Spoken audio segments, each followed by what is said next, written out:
And now, Move the Sticks with Daniel Jeremiah and Bucky Brooks. I've made it to Chicago. It is absolutely beautiful outside. We got some clouds, a little bit of wind here in the Windy City, but it is a beautiful week for a draft. And if you're a draft fan, this is Christmas week. You can't beat it.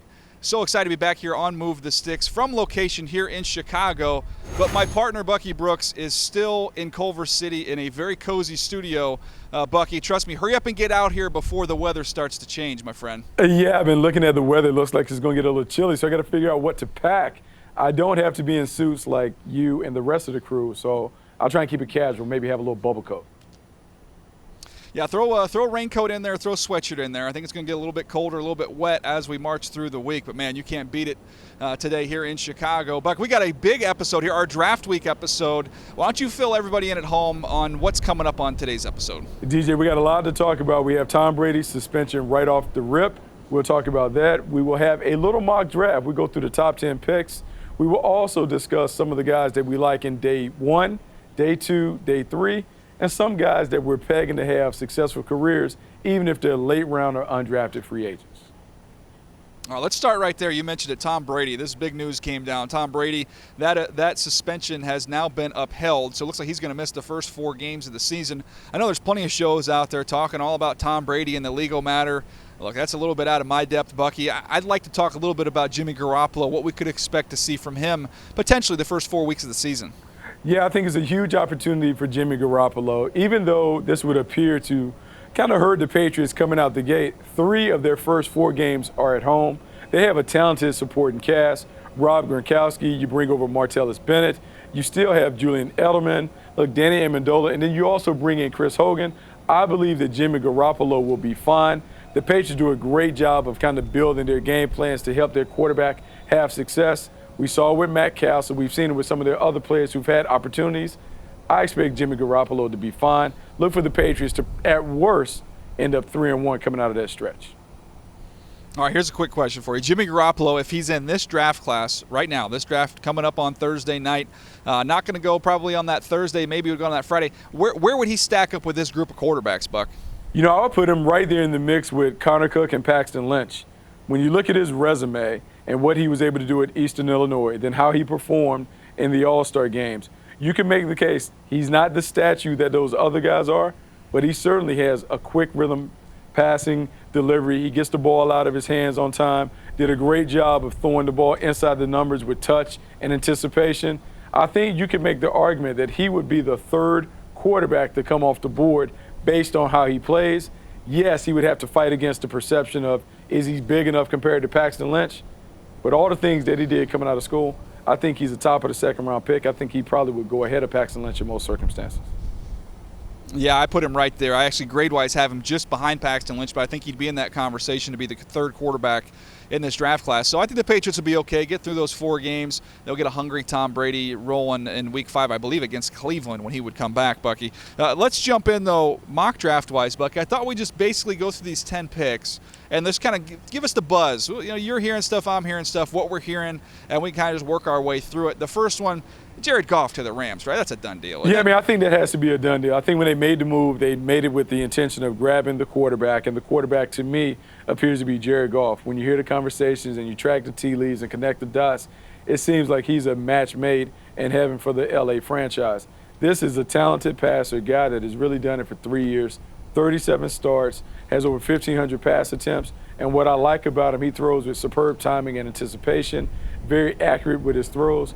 And we've talked about it ad nauseum. He kind of reminds me of Matt Ryan. You have a team that is already kind of built to do some of the things that Matt Ryan was able to do early in his career. And it's not a coincidence that Matt Ryan went to the playoffs very, very early because he had the supporting cast to allow him to flourish from the pocket.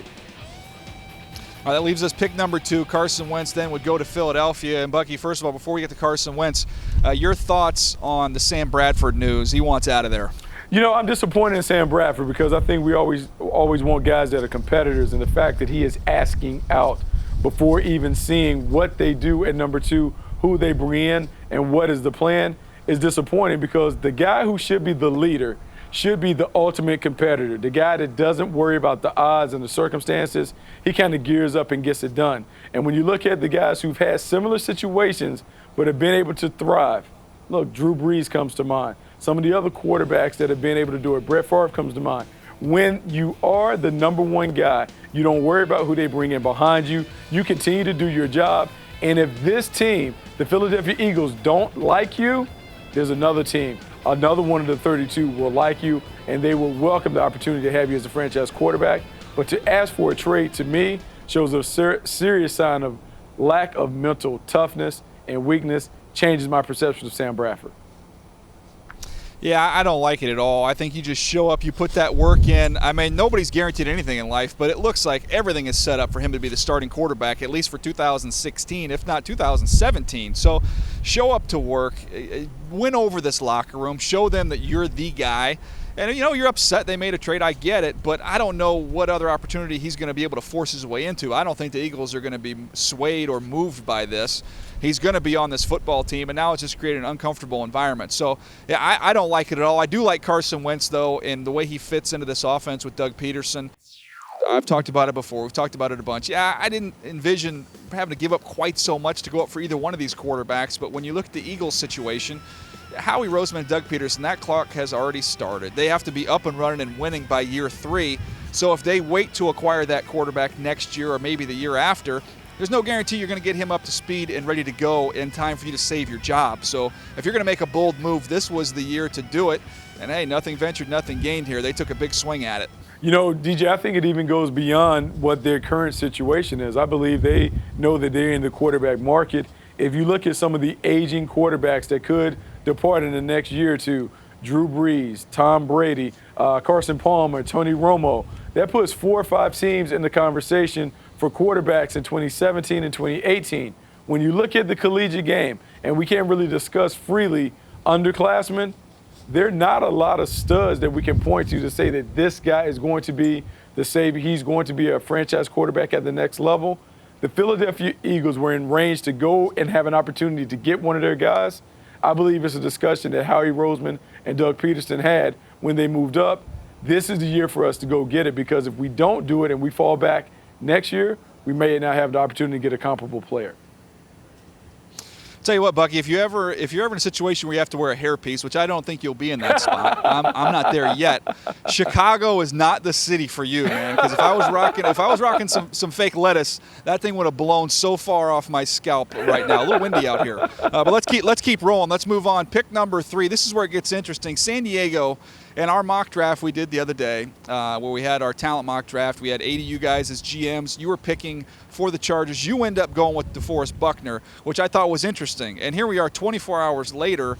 I've talked to several people that seem to indicate you're onto something there, that it's not going to be Jalen Ramsey. It's not going to be Laramie Tunsil. It, in fact, will be DeForest Buckner with the 3rd pick.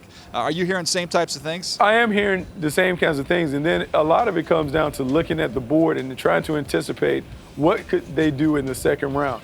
If you take a Jalen Ramsey with number 3, when you go back and look at the edge players or the interior pass rushers that are available, not necessarily in the same class.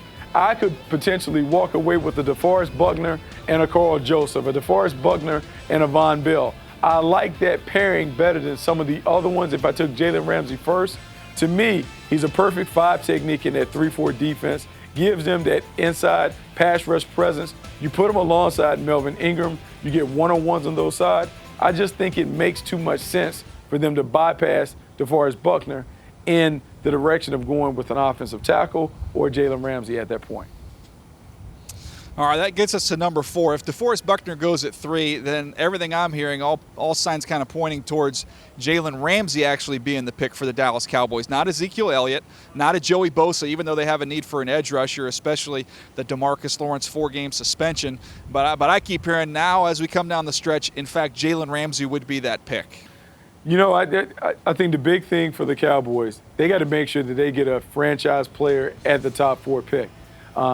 We can talk about Joey Bosa, we can talk about some of the other guys, but the one thing that we all believe is Jalen Ramsey is one of the more talented players in the draft. You love how he's wired from a competitive standpoint, world-class athlete, blue-chip talent. He gives you flexibility in the back end. When you bring him put him on the field with Byron Jones and Orlando Scandrick. You now have a secondary that can compete with some of the rivals. You have to win your division before you can think outside. I believe he gives them an opportunity to win a division with his versatile skills. I agree with you. That gets us to number 5 now, the Jacksonville Jaguars. I've been just putting Myles Jack there, but man, I don't know if it's smoke or what's going on here, but there is so much buzz now about this medical being a major concern. I'm hearing it all over the place. I don't know if teams trying to spread this. To me, it sounds like it's coming from a legitimate place. So if Myles Jack is not the pick there for the Jags, which we've kind of all assumed that would be, I think they try and get out of there. I think they want to get out of there. Maybe somebody will come up for a Laramie Tunsil. If they did get stuck, I think you're looking at maybe a Joey Bosa, potentially even a really early call there for a Leonard Floyd. Yeah, I agree with you. I think they need to try and get out of there because that is a sweet spot potentially if Laramie Tunsil is available, because you want to get ahead of the Baltimore Ravens. As I look at the Jaguars roster, though, it wouldn't be a bad deal to get Joey Bosa to pair opposite Dante Fowler. Give them 2 for 1, 2 young pass rushers to build around. Malik Jackson coming in. Jared Odrick continue to be there. Build a front line where you can attack in waves and rotations. If they do that, they have a chance to get back off the mat in the AFC South. That's the direction I would head if I'm the Jacksonville Jaguars. Tell you what, as I was on the flight on the way out here, I was just kind of going through some notes and looking up some stuff. And one of the points on Joey Bosa, who I think is taking kind of a beating throughout this draft process, because everybody knows him, and he's kind of one of those guys people say he's overrated, and the numbers went down. Bucky, I don't know if anybody ever brought up this point. You realize everybody talks about his numbers decreasing. First of all, he had more pressures this year than he did previously. And then the other thing I would mention is the guy played 3 fewer games. He was suspended for a game. And then the year before they go on that playoff run in the college football playoff, they played 15 games. So you got 3 fewer opportunities to get that production. So I don't know if that's even been thrown out there with this guy. I mean, that's a good observation on your part, because a lot has been made about the numbers. A lot has been made about the lack of production or the perceived lack of production without Noah Spence. But as you point to, they played 3 fewer games, fewer opportunities to get after the quarterback. And even though you would like him to be a little more explosive and dynamic in his movement skills, I think he's plenty dynamic enough to be able to be a consistent pass rusher. He has to work on some things, but I like his game. I think 6 is a nice spot for him. And by the way, I have to go back and double check this, but I don't even think Noah Spence played that year, the year before. Wasn't he out for the entire year? Then he showed up at Eastern Kentucky. So I know that's been kind of the narrative. Oh, we had Noah Spence on the other side. I don't even think Noah Spence played in 2014. But I might need to. Maybe I'm just losing my mind. Maybe I need to double check that one. But maybe we can get research by the end of this podcast. They can double check that one. But that's my recollection. Yeah. Let's move on here now, Buck. All the drafts. Go ahead. No, I'm saying like all the drafts are kind of running together. And when you think about Joey Bosa and Noah Spence, that combination, you do wonder if he would benefit from a dominant player. I believe he's still a top 10 talent. I just think you need to know exactly what he is. He's a tremendously talented and technical player. If you get him in the right system, he can be very productive. All right, number 6 then. I mean, if Laramie Tunsil is still on the board, I would think Baltimore goes there. If not Laramie Tunsil, I think Joey Bosa would be a great fallback for the Ravens. I don't think they can go wrong. If Laramie Tunsil gets past 3, I think Baltimore is in play. They can have their druthers. They can get a premier left tackle to really solidify the franchise for another decade, or they can get Joey Bosa and really add to the pass rush. You have Terrell Suggs and Elvis Dumerville, 2 pass rushers over 30 years old. You need more young bodies, young, fresh legs to get after those quarterbacks. All right, number 7, San Francisco 49ers. Ronnie Stanley's been a name that I've heard. Look, this team has taken shots on injured players before. Maybe if Myles Jack, maybe they're okay with his medical situation, they would take a shot on him there. It just seems odd because you've had Patrick Willis, who battled some injuries before he retired. You look at Navarro Bowman, who's battled injuries. Chris Borland, ended up leaving early and retiring from football. To take an injured player or someone that has some risk involved at the linebacker position, that would surprise me. Yeah, it would surprise me too. Ultimately, we can talk about injuries and whether they affect draft status, but they ultimately do, because you want to make sure that the guys that you get show up on opening day. And so in some situations, when you're dealing with shoulders and things, you can make exceptions. You can talk about those guys. But now we're at a situation where we want to get better. If I'm Chip Kelly, I'm looking the best way to improve my team is to work on my offensive line. Let's establish ourselves as a dominant offense, control the clock, limit the defensive exposure.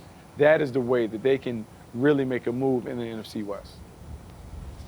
Cleveland picking at number 8. Ronnie Stanley would be in play. We haven't even, we'll see what happens with Ezekiel Elliott. I know that's not a huge need for this football team. They have so many other weaknesses, but Ronnie Stanley would make some sense. Bosa, if he were to fall there, would make some sense. Miles Jack, who we've talked about, again, comes down to the medical. What about Ezekiel Elliott? We haven't talked a lot about that there. They've got Crowell. They've got Duke Johnson. Would that surprise you? I would be a little bit surprised, maybe just because of the fallout from the Trent Richardson deal. However, I don't think there's any denying his special qualities that he brings to the table as an inside and outside runner. Runs the ball violently, breaks tackle, sheds contact, has a way to get to the pay dirt. What I like about him the most is his ability to catch the ball out the backfield.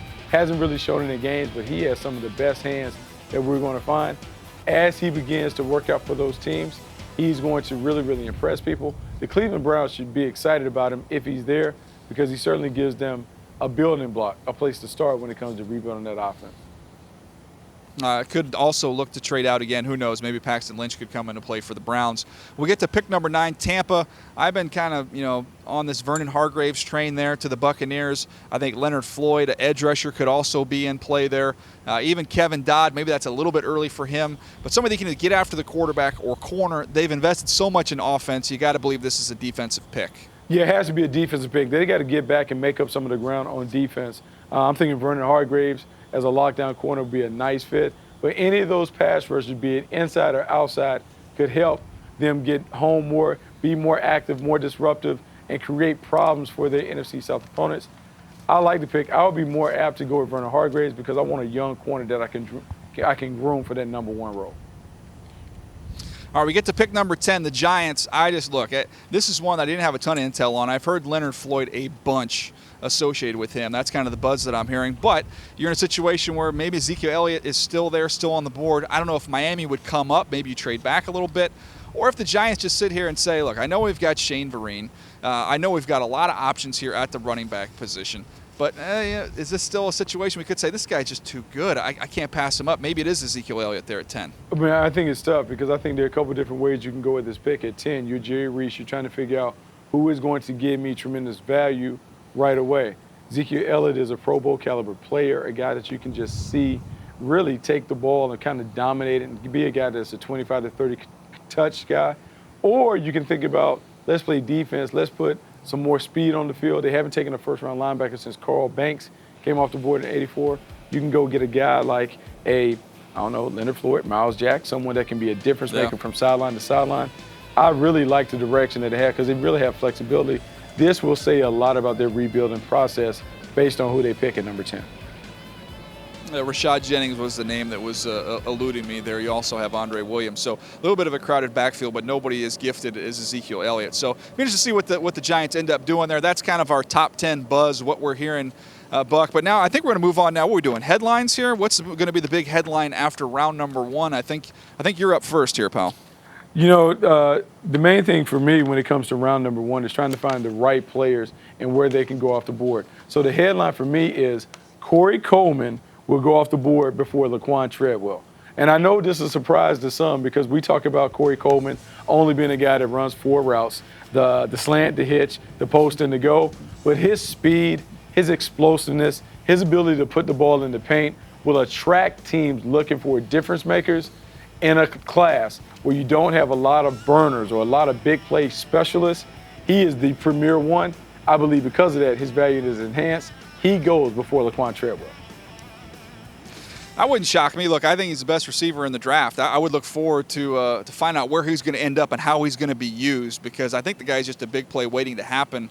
And I look at a team, maybe even a team like Cincinnati, you put him opposite A.J. Green, he's going to see nothing but single coverage. Oh, man, he could go off in that type of a situation. Yeah, absolutely. It's one of those things where you're always looking for someone who can find a way to create big plays, big opportunities.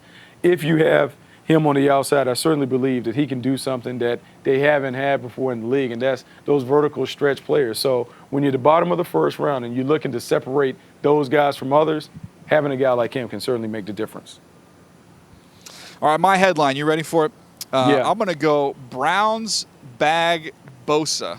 And I was working on maybe even trying to extend that out to try and go with this whole theme. I was going to go Browns bag Bosa and a bevy of ball. Then I was like, yeah, it's too many Bs. There's too many I Bs. can't do it. But too many Bs. But they're going to be in a situation where they get Bosa, a player I think they probably would have targeted and considered at number 2. They drop back to 8. They still get him. And then I think you look for them to trade even more in this draft. I think you're going to see them, this is just my opinion, but trying to find value in all this currency they have, I think you could see them trade some of these picks they have for next year picks. In other words, you could take a 2 from this year and spin it off into a 1 next year. You could take a 3, turn it into a 2 or what have you, and be kind of set up to not only do some damage in this draft, but be really ready in next year's draft, which I think there's going to be some premier players in to be able to move around the board and really get some top-notch players. You know, I think the thing about Joey Bosa going to Cleveland is they certainly need someone that can be a productive player, someone that certainly has a hometown feel. We've seen the production and the impact that he had at Ohio State. You put him there, at least the fans are familiar with him. They can buy into that. I think for the Cleveland Browns, it's important that they don't need to hit home runs, but they need to hit a lot of singles and doubles because you have a lot of holes on your roster, a lot of guys that you have to get on your roster to really help you compete in the AFC North. They need to make sure that they get guys with high floors and not so much worry about high ceilings. You want to make sure that you don't miss when you've been a franchise that has mishandled and mismanaged so many picks in the past. All right, Bucky, I'll tell you what, this wind out here, if Mark Grace were to just pop a ball up in the air, I mean, it might look like it's going shallow center field. It's gone. It's gone. It's long gone. Some players to watch on day 2. So we're kind of anticipating who's going to go in the first round and who will be the big storylines to players to monitor in the second day. And I'll say Christian Hackenberg, a guy that's been an enigma for me in this draft class. You know, what is he? Is it the guy we saw as a freshman and showed all that promise? Or is a guy with a new coaching staff, and you can look at a lot of different issues here, a guy who just wasn't accurate, got hit an awful lot, didn't have a good offensive line in front of him. But Bucky, this is a player, I don't know exactly what to make of Christian Hackenberg. I hear, stories about this. There's teams that like him, but the teams that I talk to, I don't get that vibe. So I'm sure they're out there, but I think that's going to be a big storyline to follow day 2. Yeah, I think there's a lot of stuff that you kind of have to figure out on with Christian Hackenberg because we can talk about the talent. We can talk about the size and those things, but ultimately, he has to be able to deliver the ball within the strike zone, and he didn't do that a lot the last 2 years at Penn State. And even when you go back and look at his freshman year, there were some nice flashes, but we were grading on a curve because he was a freshman. We were saying that he would continue to develop, and he would be the number 1 pick possibly at the position because he continued to develop. We didn't see that development. We saw him struggle in a new offense under a new coach.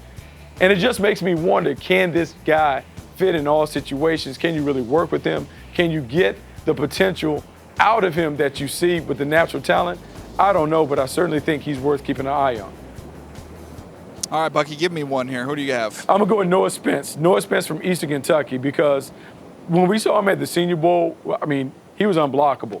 Coming off the edge, first step quickness, being able to use his hands, consistently got around the edges and dominated the one-on-one and team drills.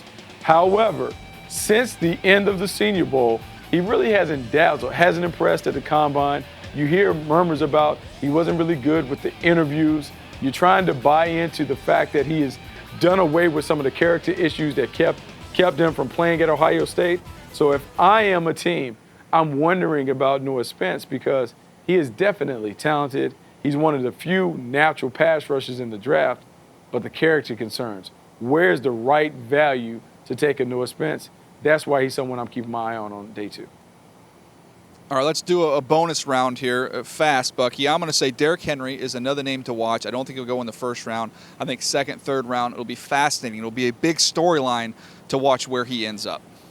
It will be a big storyline, big, fast, and physical. I want to see where he goes. If he goes to the right offense, he could be a Pro Bowl player. But if he doesn't, he can struggle. So I'm looking forward to see Derrick Henry play at the next level to see what he can bring. And also the reputation of Alabama running backs. We've talked about some of the guys that have underperformed. Can he be a guy that kind of changes the tide? All right, who you got, Bucky? Jalen Smith. Jalen Smith from Notre Dame. I'm curious because we loved him as a player, thought he was one of the best players in the draft. The knee injury was unfortunate at the Fiesta Bowl. Which team decides to pull the trigger, and at what point in the draft do you do it? Do you do it on day 2, or do you wait till round 4 before you pick Jalen Smith? All right, Bucky, that's day 2. Let's move on now to day 3, and a player you're looking forward to seeing where he lands. An intriguing player on day 3 of the draft. Tavon Young from Temple. He is the most fluid, movement guy that I can see as a potential nickelback at the next level. Love the way he plays off. Love his eyes and his footwork. Think he has a knack for playing the position. In the right system, he could be a dynamic number 3 corner. I'm looking forward to see him come off the board maybe in day 3. I think he's going to outplay his draft status. Bucky, I think there's a chance we might hear him on day 2 when it's all said and done. Late in the process, starting to hear that buzz build. You've been talking about him forever. You've been a big fan of his, but I'm starting to hear some of that chatter as well. A really, really good football player. We enjoyed watching him down there at the Senior Bowl. But Bucky, I got to stay true, man. I know you're loyal to Clemson, even though you're a Carolina guy. I see an A on the helmet. That looks familiar. I know you get conflicted a little bit unless it's basketball season as a Carolina guy, but I stick with App State through thick and thin. It doesn't matter. We're a big 1A program now. I'm going to go Ronald Blair, defensive end from App State. Very productive, very physical. And then people say, okay, we played in the Sun Belt. Well, go watch him against Clemson. Has 2 sacks against Clemson when they matched up earlier this season. He's a power rusher. I think he's probably a 4-3 left end. He maybe even need to grow into a 3-4 end because he's so strong at the point of attack. But a really, really good football player. And as an App State guy, I'm looking forward to seeing where he lands. Hey, he's fast and physical, very productive, has sack production. Those kind of traits translate to success in the National Football League.